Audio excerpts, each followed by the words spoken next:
वाली चौहान साहब मैं माजरत चाहना वो कुछ मोहतरम गल करना चाह रहे हैं। मुस्तफ़ा आबाद वाली सड़क की जो आपने परेशानी बताई तो वाक़तन ऐसे कई जगहों पर सूरत हाल है। मैं इस ज़िमन में ये गुजारिश करना चाहता हूँ कि चिनियोट में हमारा बाईपास है, आधा अल्हम्दुलिल्लाह बन रहा है जी। आधा बाईपास जो है वो चिनियोट फैसलाबाद रोड से जंग रोड तक और जंग रोड से सरगोदा रोड तक और आगे सरगोदा रोड, वो जो हमारा बाईपास वाला हिस्सा है उसमें 10-10 फुट के खड्डे हैं और 3-3 फुट गहरे खड्डे हैं। उसके लिए डिप्टी कमिश्नर साहब ने कहा कि अगर हम इस पर 10 करोड़ रुपए भी लगा दें तो वो मुरम्मत नहीं हो सकती।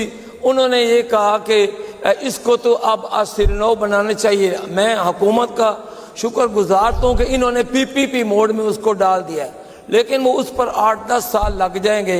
मैंने गुजारिश की थी कि जो चिनियोट वाला दरिया चनाब तक का पोर्शन है उसको एडीपी में शामिल किया जाए।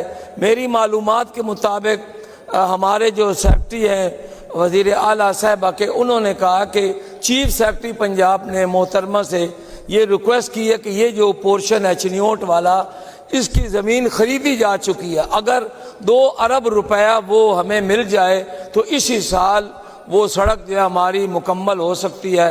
इसके लिए मैं गुजारिश करूँगा, मलक साहब से भी गुजारिश की है कि वो पीपीपी मोड से निकाल कर उसको एडीपी में शामिल करें। मलिक साहब आपके पास 2 बातें। एक, हमारे मुअज़्ज़िज़ रुकन चांग साहब ने इब्तिदा में कोई रहीम यार खान की सड़क के बारे में बात की थी, और एक ये जो अभी कह रहे हैं किबला चनियोटी साहब, तो एक वो इनकी चांद साहब तशरीफ़ रखें। ऑब्वियसली वो इन्फॉर्मेशन आपके पास नहीं होगी और चनियोटी साहब ने भी ये जो बात की है वो भी अभी आपके पास नहीं होगी।